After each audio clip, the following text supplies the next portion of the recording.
नमस्कार दोस्तों, हमारे चैनल बुलंद राजपूताना पर आप सभी भाइयों का हम स्वागत करते हैं। सबसे पहले तो मैं सभी भाइयों से जो भी वीडियो देख रहे हैं उन्हें बताना चाहता हूँ कि यह वीडियो मैं हिंदुओं के लिए बना रहा हूँ।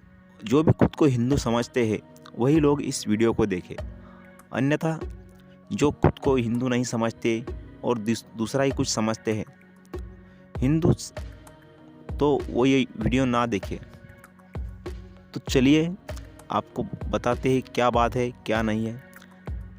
जैसे कि आप सभी को पता है कि भारत में सबसे ज़्यादा हिंदू रहते हैं और हिंदुओं में भी अलग अलग जातियों में बटे हैं, जैसे क्षत्रिय, ब्राह्मण, वैश्य, शूद्र ऐसे बटे हैं। और उनमें भी हमें आपस में लड़ाने का काम अन्य पार्टियों द्वारा या लोगों द्वारा या महापुरुषों के द्वारा, मतलब महापुरुषों के नाम पर एक जाति को दूसरी जाति से लड़वाया जा रहा है, ये आप सभी को पता है। लेकिन हमें इससे ऊपर उठकर हमारे देश के लिए, धर्म के लिए और देवी देवताओं के लिए हमें आगे आने की ज़रूरत है।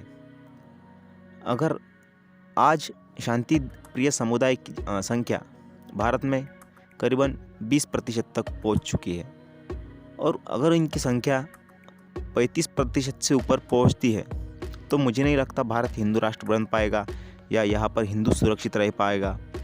हिंदू की बात नहीं, बल्कि सारे हमारे देवी देवताओं के मंदिर हो गए और गौ माता हो गई और महिलाओं की इज्जत का सवाल हो गया, तो सुरक्षित कोई नहीं रह पाएगा अगर इन शांति प्रिय समुदाय की जनसंख्या 35% से ऊपर हो जाती है। तो आप सभी भाइयों से मैं कहना चाहता हूँ कि आपको कट्टर बनने की ज़रूरत है। हम हिंदू तो है ही, लेकिन हमें कट्टर हिंदू बनने की ज़रूरत है, क्योंकि हिंदू बनने से आज हिंदू बनने का दौर नहीं रहा, बल्कि आज कट्टर हिंदू बनने की ज़रूरत है। आज आप देख रहे हैं कि जहाँ पर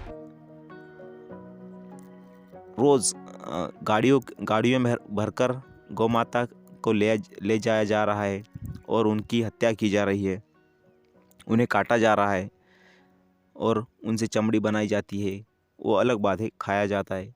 लेकिन हम सिर्फ यही कहते हैं कि गौ हमारी माता है, लेकिन उसकी रक्षा के लिए हम उतने तत्पर नहीं है। हमें उस पर भी ध्यान देने की ज़रूरत है। और एक और बात, अगर हम लड़ नहीं सकते तो हमें इन लोगों का बहिष्कार भी करने की ज़रूरत है। अगर बोलने की ज़रूरत है, लड़ने की ज़रूरत है और बहिष्कार की भी ज़रूरत है। इससे हम कुछ न कुछ तौर पर इन लोगों पर अंकुश लगा सकते हैं। तो आप सभी भाइयों से मेरा निवेदन है कि आप इनकी दुकानों का, जैसे बेकरी हो गया, जैसे फल की दुकान हो गए, सब्ज़ी के दुकान हो गए, जैसे कपड़ों के या अन्य जो भी दुकानें होते हैं, मीट के दुकानें हो गए, इन सभी दुकानों का आपको बहिष्कार करना है। आपको कोई लड़ने के लिए नहीं कह रहा है, तो आपको इतना थोड़ी कष्ट हो सकता है, थोड़ा कष्ट, लेकिन आपको ये करना ही पड़ेगा। आशा करता हूँ कि आप सभी भाई ये करेंगे, क्योंकि ये हमारे देश के लिए बहुत, मुझे नहीं लगता इससे कुछ हो पाएगा, लेकिन बहुत तौर पर हम इन लोगों को मिलने वाला पैसा कम कर सकते हैं। और इनकी आप देखते हैं कि मतलब इनकी संख्या ऐसी होती है कि मतलब सुअरों की फैक्ट्री जैसी होती है, इनकी वैसी पैदाश बढ़ती रहती है। तो इसके लिए हमें इन्हें हमारे एक भी पैसा इन्हें नहीं देना चाहिए। इसीलिए इनका बहिष्कार कर हमें हिंदुओं की दुकानों को और इन पर हिंदुओं से ही फल खरीदने चाहिए, सब्जियां, सब प्रकार के खाना पीने की चीज़ें सभी हिंदुओं से खरीदनी चाहिए। इससे हम थोड़े बहुत तौर पर इन पर अंकुश लगा सकते हैं।